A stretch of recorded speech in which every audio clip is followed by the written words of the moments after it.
Salve, salve, galerinha! Quanto tempo a gente não se vê, né? Meus povos e minhas povas, antes da gente começar a aula propriamente dita, tipo, a Tia já começou com os movimentos de braço, né? É normal, a Tia Lu fala com as mãos mesmo. Na verdade, assim, a Tia Lu, ela fala o dia inteiro. Ela só ficou sem falar um pouquinho os primeiros dias de operada, porque senão dava gás, né? Assim, eu tentei fazer o teste e não é legal. Vamos lá, algumas coisas importantes. Gente, eu tô me programando para poder fazer 2 lives legais essa semana ainda. Uma é sobre aquela questão que eu falei das pandemias que assolaram o mundo, mas não no contexto biológico, no contexto histórico da coisa. E uma outra live com o seguinte tema, assim, mais ou menos nessa ideia do você não está de férias, bora focar nos estudos. Que, assim, seria mais ou menos um bate-papo que eu queria fazer com toda a molecada que segue o nosso Instagram a respeito dessa instabilidade, desse período que a gente está vivendo. Porque, assim, pode ser que as aulas voltem no mês de maio, pode ser que elas voltem só em junho. Então, tá tudo muito incerto ainda, sacas? Assim, né, hoje conversando com a Lorena e com a Manu numa reunião de equipe, a Lorena levantou uma questão super interessante. Falou assim, pode ser que o nosso calendário esse ano seja tipo o calendário americano. Como assim? As aulas começam em setembro e vão direto, só tendo recesso de Natal Novo. Gente, meu cabelo hoje, ele tá mais horroroso do que o normal, mas tudo bem, né? Aquela história do... Eu acho que eu tô trabalhando... Eu tenho certeza, eu tô trabalhando muito mais nessa quarentena do que antes dela. Então, assim, eu quero, né... Aí voltando rapidinho. Aí nessa reunião a Lorena levantou essa questão, então a gente de fato vai começar a preparar vocês para esse período. Porque, cara, é muito bom ficar em casa. Não, pra mim não, mas tudo bem. Mas assim, mas pra maioria de vocês é legal ficar em casa, tudo isso. Cara, a gente precisa aproveitar esse tempo que a gente tá em casa, sei lá, tipo de reclusão e tudo, pra ter uma rotina escolar, cara.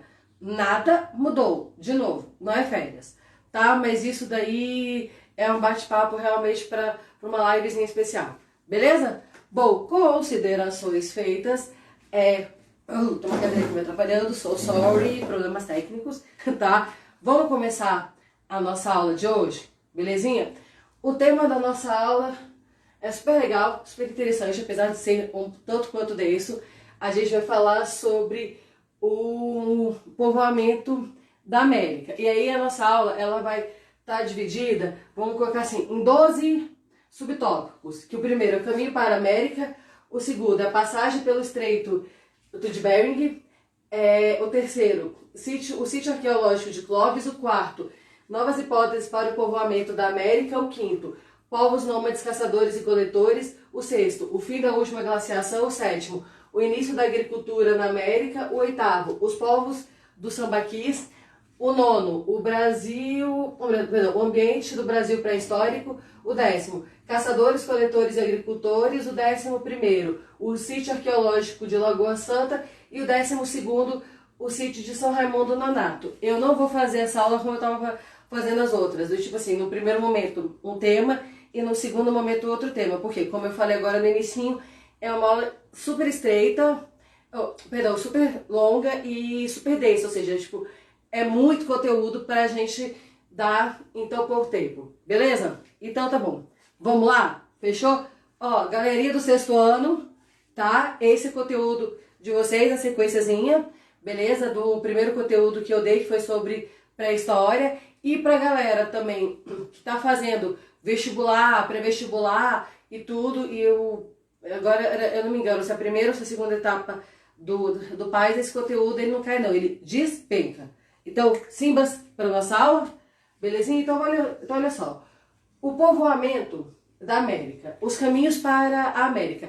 Galerinha, do tipo, os primeiros habitantes que povoaram a América, na verdade que existiam aqui na América, eles não eram autóctones, ou seja, eles não eram originários do próprio continente. Então vamos lá, de onde eles vieram, como eles chegaram, para onde eles foram, veja no Globo Repórter, brincadeira. Então, veja aqui na nossa aula, fechou? Então vamos lá. Até o momento, não há uma explicação científica, né, sobre a origem dos ameríndios. Quem eram os ameríndios? eram os índios americanos, do tipo, que habitavam o continente antes da chegada dos europeus, belezinha? Né? Tipo assim, então não há nenhuma hipótese que seja aceita por todos, do tipo, como foi essa chegada dos ameríndios no território americano, ou seja, no continente americano, certo? Porém, o que se acredita, mas na verdade tipo, a hipótese mais aceita é que eles eram originários da Ásia e tipo chegaram às Américas através do Estreito de Bering, belezinha? Então tá bom, então vamos lá. A passagem pelo Estreito de Bering. O que é esse Estreito de Bering? O Estreito de Bering era o estreito, né? Oh, sério? Que do tipo que ele ficava entre a Sibéria, na atual Rússia, e o Alasca, nos Estados Unidos. Então acredita do tipo que a população asiática percorreu esse Estreito de Bering a pé, sacou?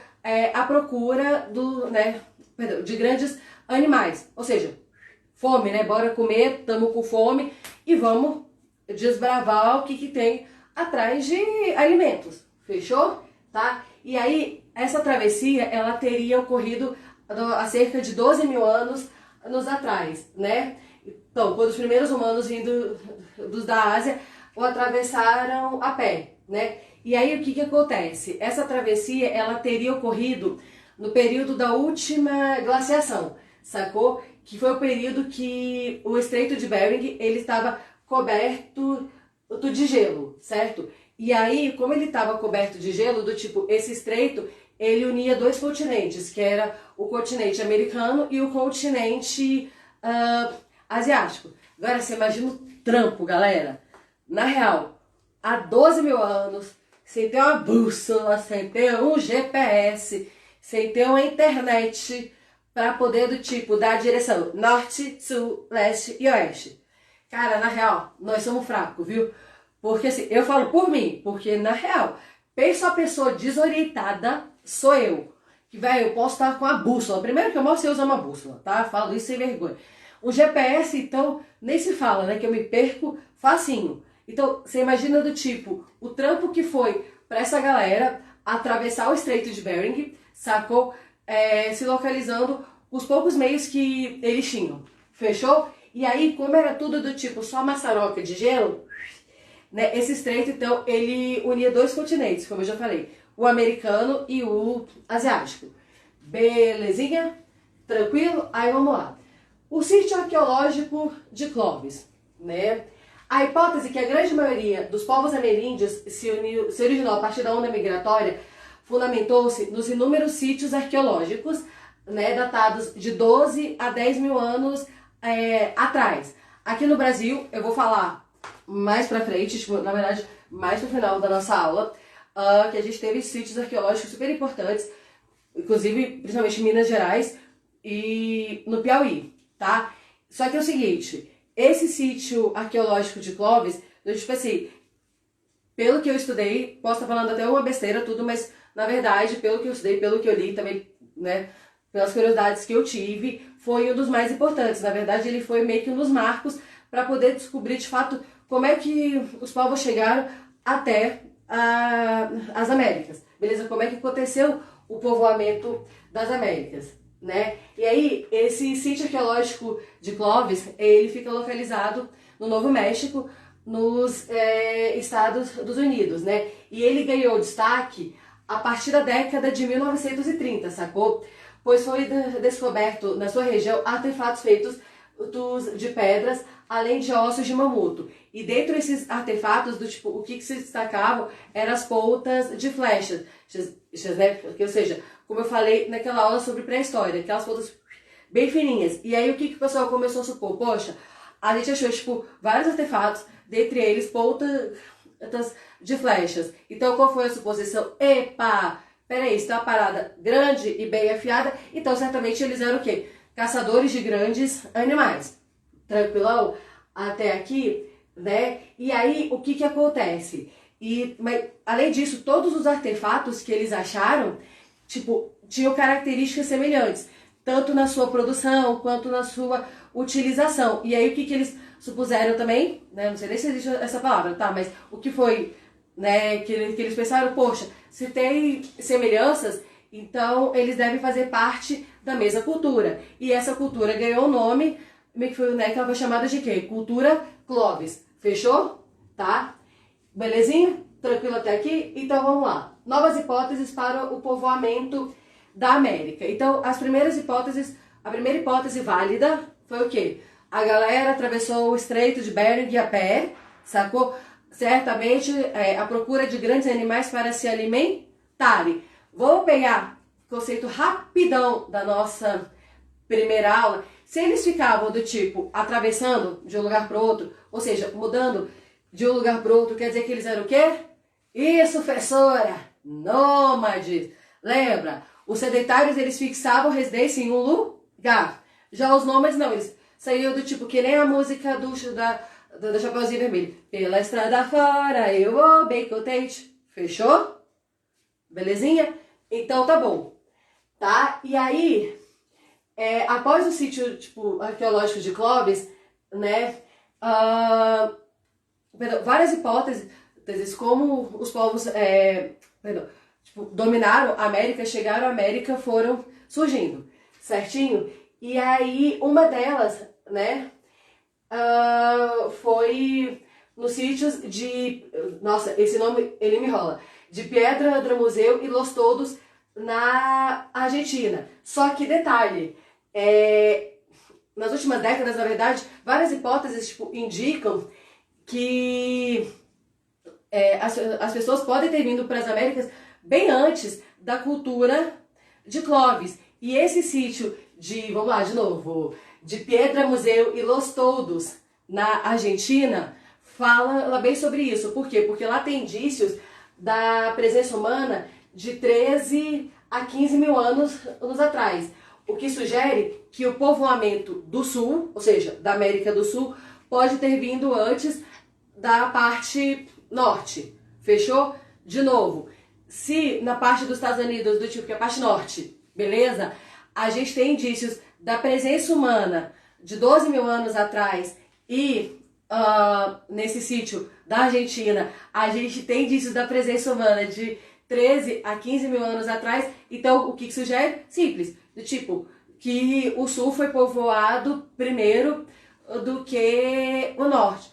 Qual que é a importância disso? Ah, o sul é mais importante do que o norte? Não. Do tipo, é justamente dar um norte pra gente entender, tá? O que somos, da onde viemos, pra onde fomos, sacou? Ou seja, literalmente o início mesmo de todo o processo da humanidade, sacou? Do tipo, do surgimento da humanidade ou da gente entender a humanidade atual. Belezinha?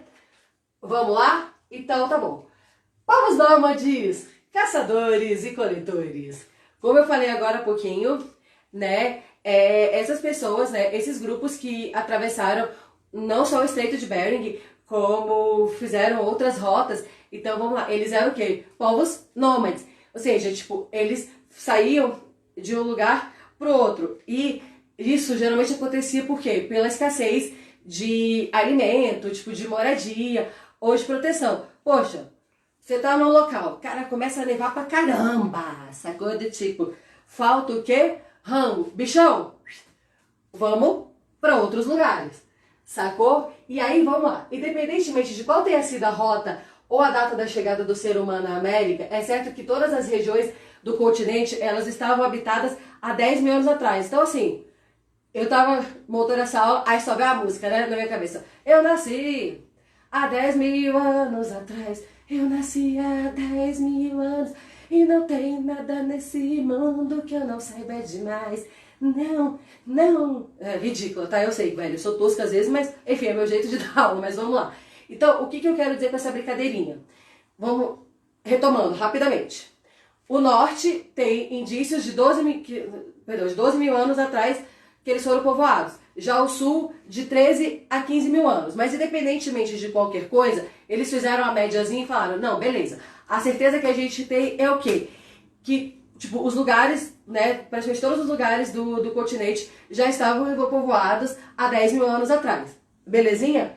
Tranquilamente? Então vamos lá. Ao longo de milhares de anos, as inúmeras sociedades que ocupavam o continente desenvolveram diferentes métodos de organização. Lembra do tipo, daquela primeira linha de história? Primeiro foram pequenos grupos, que foram as famílias, depois foram os clãs, aí a gente teve a estrutura de uma pseudo-cidade, depois de um estado. Exatamente isso. Só que o que acontece? Os americanos, na verdade, eles sempre gostaram de se agruparem em grupos pequenos. De fato, cara, vamos lá, pensa bem. É mais fácil você coordenar um grupo de 5 crianças ou de 20? De 5, né? Não só criança, mas como pessoas em geral. Então, isso até facilitava também, o trajeto das voltas, do tipo, e do deslocamento, né? Literalmente. Para onde vamos, o que vamos fazer, qual que vai ser o nosso direcionamento a partir de agora. Fechou? E aí, né, eles se organizavam. Então, os meus americanos, eles se organizavam em grupos pequenos, eles levavam uma vida nômade, né? E eles viviam da caça, da pesca e da coleta de vegetais e raízes, tá? Aí o nego deve estar pensando, eita, raiz é mandioca. De fato, é mandioca. Mas a mandioca eu vou falar no ambiente do Brasil pré-histórico. Fechou? Então, tá bom. Aí vamos lá.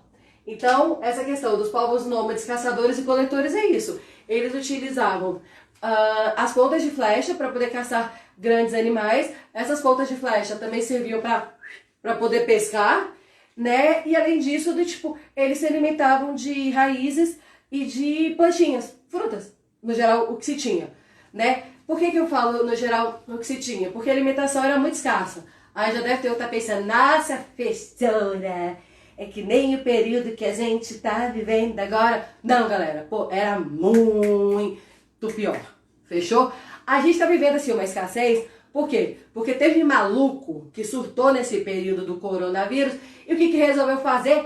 Vamos saquear os mercados, tá? Ali não, eles saqueavam o quê? As árvores que eles viam pela frente, né? Os peixinhos que eles achavam nos lagos e os grandes animais que eles conseguiam caçar. Terminou de saquear ali, beleza. Bora para outro canto. Aí deve ter nego que tá pensando, beleza, já saqueei um mercado, agora vamos saquear outro. Ô, cabeça. Mas enfim. Então vamos lá?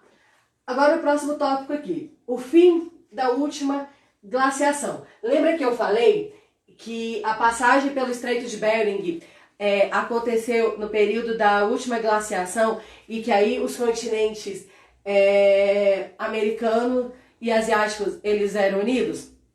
Tranquilo, né? Então tá bom. O que aconteceu, de fato, após essa última glaciação, né? Então vamos lá. A última glaciação, ela ocorreu por volta de 10 mil anos atrás. E aí nisso, o que aconteceu? Por volta desses 10 mil anos, a elevação da temperatura na Terra, ela provocou o derretimento de grande parte da camada de gelo que cobria o ambiente. Então, a partir do momento que a Terra aqueceu, e derreteu essa camada de gelo que cobria o ambiente, várias mudanças aconteceram na dinâmica da Terra. E não só na dinâmica da Terra, mas na dinâmica também de como esses grupos se agrupavam e de como eles iriam sobreviver a partir dali. Porque, eles estavam acostumados, com gelo, sacou? Aí, de repente, veio o quê? O sol, veio a luz, veio o aquecimento. E aí, foi aquela pergunta, o que faremos a partir de agora? Essa resposta daria agora. Então, o que aconteceu? O clima, ele tornou-se mais quente e úmido, causando inúmeras mudanças ambientais, como a formação de vastas florestas e também a modificação de outras florestas. Se eu não me engano, nesse período a gente teve meio que uma diminuição das savanas, né? Que as savanas é o tipo de floresta, né, que abrigava, vamos colocar assim, grandes animais. Só para não ficar nenhuma dúvida, deixa eu só pegar aqui rapidinho para não passar nenhuma informação errada nem equivocada para vocês, né? Gente, eu sou linda porque eu escrevi, né? Tá. Olha só, o fim da era glacial causou transformações na fauna e na flora americanas, além de alterar a forma de vida dos seres humanos, tá? Que tiveram que se adaptar para sobreviver. Olha só, beleza. O clima tornou-se mais quente e úmido, causando inúmeras mudanças ambientais, como a formação de vastas das áreas florestais e a destruição dos antigos habitats dos grandes animais. Exatamente isso, que eram as savanas. Então, ou seja, tipo, velho, os grandes animais, né, o habitat dos grandes animais, que eram as savanas, foram destruídas, né, o clima tornou-se quente e úmido, e a fauna e a flora foram afetados. Tá, como é que a fauna e a flora foram afetados? Rapidamente. Só sobreviveram os pequenos animais, sacou? E isso em relação à fauna. E em relação à flora, a gente teve tipo, uma quantidade maior de árvores, vamos colocar assim, de árvores frutíferas, né? Tipo, de plantas e de raízes comestíveis. Belezinha?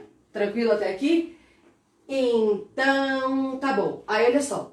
O fim da era glacial, então, ó, causou transformações, né, na fauna e na flora americanas, além de alterar a vida dos humanos. Como assim? Cara, se antes eles estavam, tipo, acostumados a caçar grandes animais, eles tiveram que, do tipo assim, se acostumar agora com um churrasquinho. Beleza? Tranquilão? De boa, né? Então, vamos lá. Terminando tudo isso, a gente tem o quê? O início da agricultura na América. Então, tá. Olha só, o fim da era glacial coincidiu em vários lugares, como o Oriente Médio e a Ásia, com o início da agricultura. Assim, né? Meio lógico, por quê? Véi, terminou aquela camada grossa de gelo, sacou? O clima, ele ficou o quê? Quente e úmido. Cara, tudo isso é propício para quê? Simples, para agricultura. Fechou? Para o desenvolvimento da agricultura, e principalmente no Oriente Médio, perdão, na Ásia e na África, né? Na América, acredita-se que o cultivo, né, de, assim, tipo, de legumes, enfim, que o cultivo geral tenha começado um pouco mais tarde, ou seja, cerca de 8.000 anos atrás. Tranquilo? Então, primeiro, tipo, estourou a agricultura no Oriente Médio, na África, e aí depois estourou, né? Sei lá, tipo, eu sei que essa palavra era meio tosca, mas foi a única que eu consegui achar. Então, e aí depois estourou na América, belezinha? Então, olha só. O início da agricultura na América, ela foi acompanhada em algumas regiões pela adoção de modo de vida mais sedentários. Ou seja, vamos lá.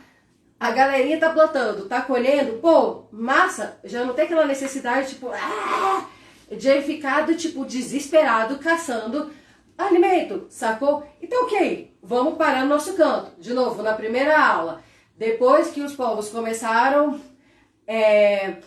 a mexer com a agricultura, isso na nossa primeira aula mesmo. Gente, liga não, mas eu tô retomando o conteúdo. Lembra? É sequência, tá? O que aconteceu? Simples, massa. Temos que colher, temos que plantar primeiro, temos que colher. Então vamos começar a fixar o nosso barraquinho em algum local. Então eles deixaram de ser nômades e viraram o quê? Sedentários. Tranquilão? Né? E aí, além disso, o que o sedentarismo, na verdade, perdão, o que a agricultura ela proporcionou? Além de, claro, tipo, das pessoas tornarem-se sedentárias, a gente teve, né, de fato, o início do que é a sociedade de hoje, ou seja, tipo, as divisões hierárquicas de trabalhos, de tarefas, a formação realmente de pequenas cidades, e aí pra gente chegar até a formação dos estados que a gente tem hoje. Tranquilão? Sem problemas aqui, né? Tranquilo sobre isso? Então tá bom, vamos lá, fechou aqui, vamos pro próximo conteúdo. Os povos dos sambaquis, tá? A elevação do nível do mar motivou muitos povos a se instalar... Ah, rapidão, antes de eu falar sobre essa questão dos povos sambaquis, sei só, mesmo com o início da agricultura, rapidão, os povos, eles não deixaram de ser caçadores, tá? Então, assim, legal, eles tinham que comer, beleza, eles tinham que plantar, eles tinham que colher, mas também assim, gente, né, só verdura, desculpa, os vegetarianos que me desculpem, mas pô, eu sou chonadinha numa carne e a galera também era, então eles também continuaram com os hábitos de caçadores, só que menos, tipo assim, um hábitozinho mais tranquilo, fechou? Então, fechando aqui mesmo, vamos agora voltar aqui para os povos do sambaquis, então vamos lá. A elevação do nível do mar motivou muitos povos a se instalar nas proximidades de rios, mares e lagos à procura de alimentos, sacou? Véi, você tem aquele marzão, você tem aquele riozão, Opa, isso é sinônimo de quê? De rango. E se a gente está falando em instalação, automaticamente do tipo, as pessoas não eram tão nômades. Elas já estavam pensando em ser o quê? Sedentárias. Fechou? Lógico, cara. Tu vai ter não, né, tipo assim, como é que eu posso falar? Cara, uma quantidade assim, infinita de alimentos. Para que você vai sair, né, procurando outros alimentos? Vamos lembrar que é o seguinte, o gasto calórico daquela galera, tipo, era muito grande.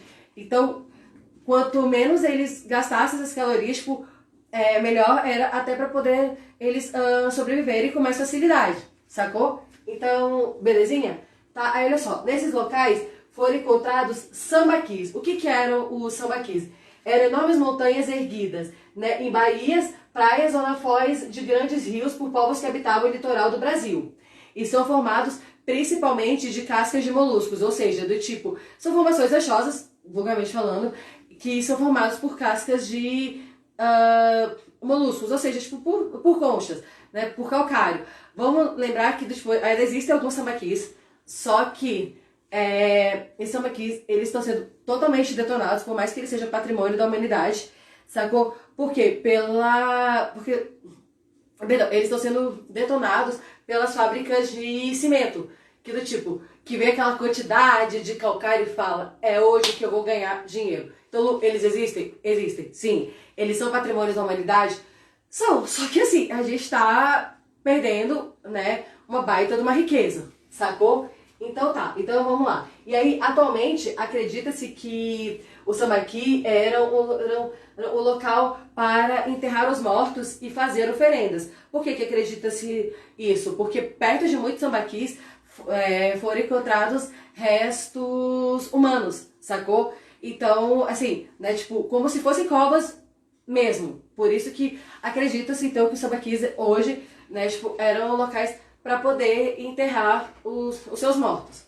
Tranquilo? Belezinha? Galera, apesar de estar fazendo assim um friozinho gostoso, assim, friozinho não, né? O outono realmente está chegando, mas vamos lá molhar a garganta, né? Então, nessa pausazinha, aquela pausa estratégica, queria agradecer a todo mundo que está assistindo a nossa aula. Brigadão pela presença, sacou? Tipo, valeu aí por acreditar no nosso trabalho. E o óculos tá caindo, né? Então, vamos que vamos.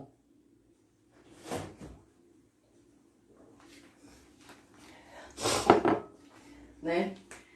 Então tá bom. O ambiente do Brasil. Então agora a gente vai falar um pouco mais sobre o Brasil, tá? Então até aqui a gente deu uma geral do tipo sobre, né, o povoamento da América no geral e tudo. E agora rapidinho a gente vai focar no Brasil. Tranquilão? Então vamos comigo, gente?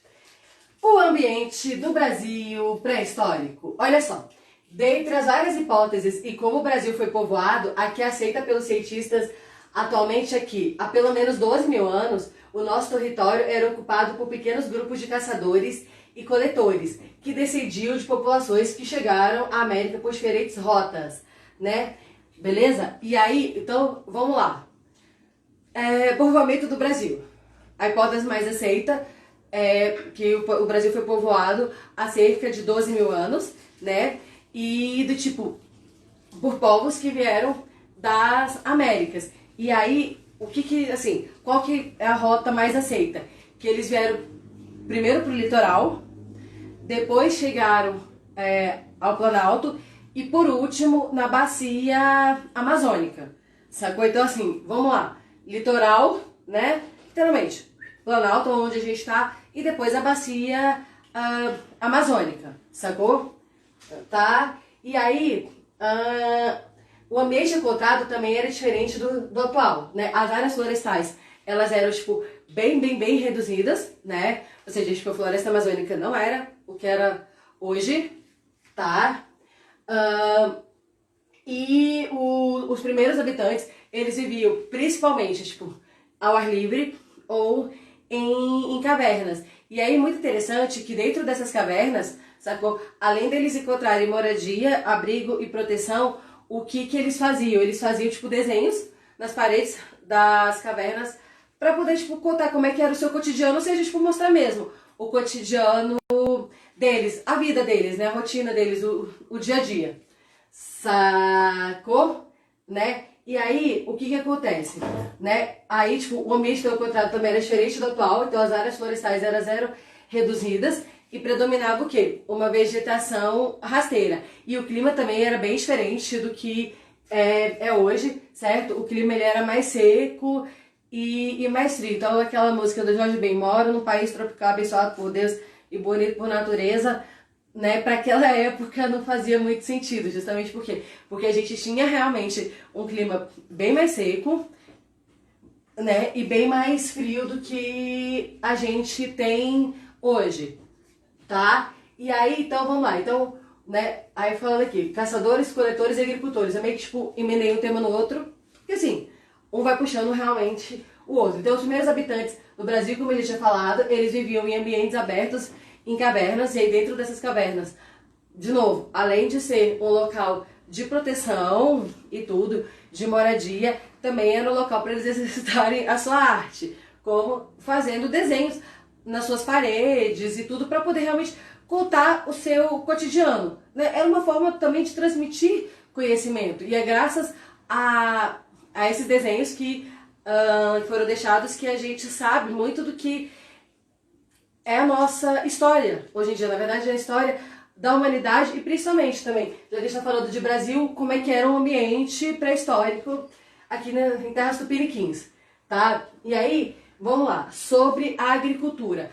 Os registros mais antigos da agricultura no Brasil datam de cerca de 7.000 anos atrás e começaram na região amazônica.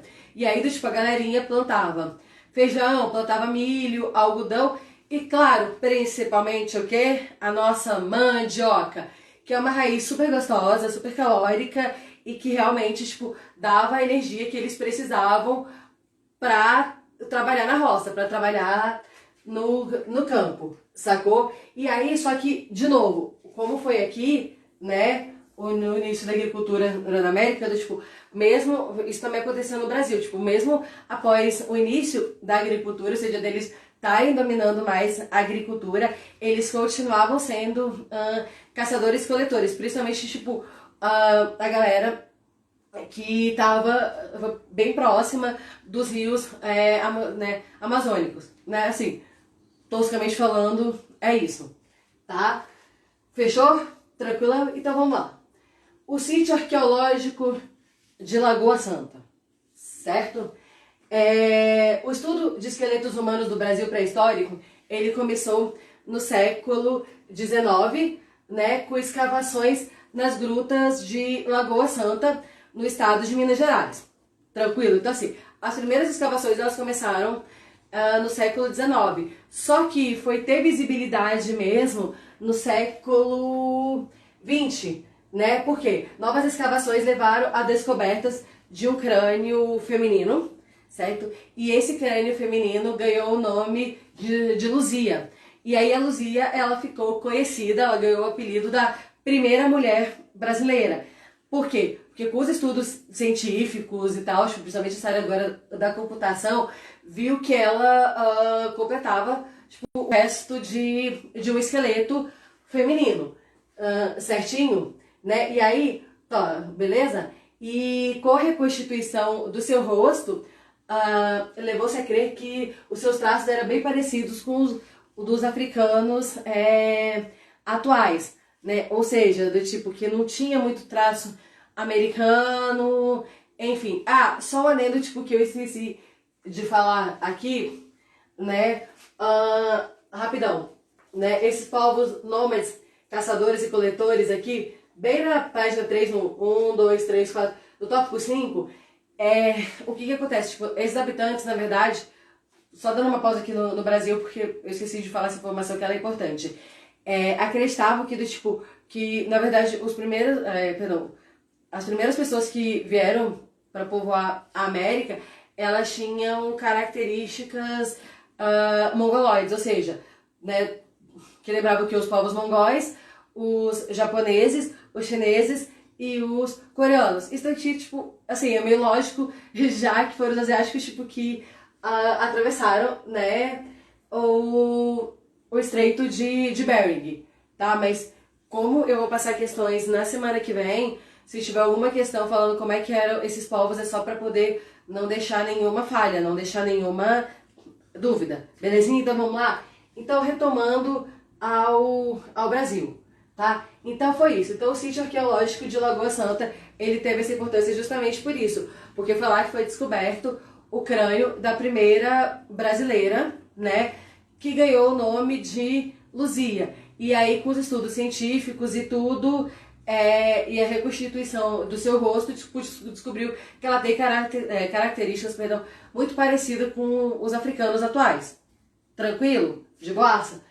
Vamos lá. O sítio de São Raimundo Nonato, né? Na década de 1970, escavações no município de São Raimundo Nonato, São Raimundo do Nonato, no Piauí, né, levaram à descoberta de centenas de artefatos de pedras e também de ossos e pedaços de carvão vegetal. O sítio arqueológico, olha só o nome, né, o sítio arqueológico de Boqueirão da Pedra Furada foi o local onde foi encontrado esses artefatos. E do tipo, acredita-se que esses artefatos de pedra e esses resquícios, esses restos de carvão vegetal tenham cerca de 50 mil anos, certinho? E foram produzidos por grupos humanos que habitavam regiões de uma floresta tropical úmida, tá? Eu esqueci o nome da pesquisadora que conduziu todo esse processo, mas assim, esse sítio de Boqueirão da Pedra Furada, ele ganhou muita visibilidade por conta disso. Só que detalhe, como nem tudo é unanimidade entre os pesquisadores, enfim, né, entre os historiadores, né, muitos deles não acreditam que esses artefatos foram produzidos pelo homem, certo? Mas sim que do tipo que sejam, sei lá, provenientes de queimadas, provenientes de erosões, de fenômenos da natureza. Não é que eles não acreditam que esses artefatos não existem, porque eles existem, tá? A parada tá ali. Só que do tipo, é muito antigo, sendo que a gente tá sempre falando de 13 a 15 mil anos, 12 mil, 10 mil anos no máximo. Pô, né, assim, boom! De repente chega algo tipo de 50 mil anos que o homem produziu. Então eles contestam, não, mais uma vez, não é a existência desses materiais, desses artefatos, mas sim, eles contestam se de fato esses artefatos foram feitos pelo homem. Tá tranquilo? Belezinha? Galerinha, tem um tópico aqui que eu não escrevi, que eu não coloquei, mas eu acho super válido a gente falar rapidamente, que é sobre os ceramistas, né, brasileiros. O que acontece? Então vamos lá rapidinho. As primeiras cerâmicas produzidas no Brasil, acredita-se que tenha sido também na região amazônica e que isso era um trabalho feito por mulheres, né? E assim, parece que um dos potes de cerâmica, uma das artes de cerâmicas mais antigas e na verdade mais importantes que a gente tem, parece que foi encontrada na região do Marajó, que fica ali, né, na região do Pará, e ela é considerada o quê? Na verdade, ela faz parte de uma arte chamada arte marajoara. Então, assim como a caça, a pesca, a agricultura foi super importante aqui no Brasil, a cerâmica também não só foi, como é muito importante. Então, principalmente a arte marajoara, que foi uma arte de cerâmica super importante para o nosso movimento. Então, assim, dica, isso eu quero que vocês façam e me mandem também, apesar de eu já ter pesquisado, pesquisem sobre a importância da arte marajoara, certo? Como patrimônio brasileiro. Tranquilo? Eu só vou ler uma adendo aqui para vocês sobre essa questão dessa arte. Então, não, tá no livro. Tá, mas é exatamente isso. Então, de novo, né, as cerâmicas, elas eram produzidas, então, pelas mulheres, como eu já tinha falado na aula sobre pré-história, os potes de cerâmica eram utilizados para poder guardar e para poder conservar os alimentos e também alguns outros artefatos. E aqui no Brasil, a arte marajoara foi uma arte super importante e foi uma arte de muito destaque, tá? Ai, então, né? Tudo que é bom dura pouco. Enfim, nossa aulinha tá chegando ao fim. Gente, qualquer dúvida, tá? Me mandem pelo meu Instagram, pessoal, @lulopes, com 2 S bio, ou pelo Instagram do Saber Mais, que assim, eu vou responder com o maior carinho, amor e afeto. E aí lembrando que é o seguinte, pra galerinha do Saber Mais, a gente vai começar já a partir da semana que vem, pelo menos das minhas matérias. Então, eu sou geografia e história. Eu vou começar a postar, né, na verdade, via listas de exercícios, mas assim, para quem quiser também, faz a hashtag eu quero, que aí eu envio as listas de exercícios com o maior prazer do mundo. Por quê? O que eu tô querendo fazer na próxima semana? Fazer uma live, né, só com a correção e o comentário dessas listas de exercício, tá? Por quê? Como eu já falei, como futuro é certo, tudo, então o que eu quero fazer? Eu quero pegar daqui para trás, lista de exercício, vamos dar uma parada nesse conteúdo, né, maçante assim, né, só conteúdo, conteúdo, conteúdo, aí eu quero fazer o stop, então, no conteúdo, passar a lista de exercícios, a gente trabalhar uma ou 2 lives, se for preciso, em cima das listas de exercícios, e aí a gente volta com o conteúdo, tá bom? Galera, mais uma vez, muito obrigada pela presença de todos, por escutar essa professora gaga pra caramba, do tipo, cheio de vícios de linguagem e que fala com as mãos mais do que qualquer outra coisa, tá? Obrigada, obrigada, obrigada. Beijos e ó, às 14 horas, fiquem ligados. Vão ter uma aula incrível. E aí agora a gente volta a se encontrar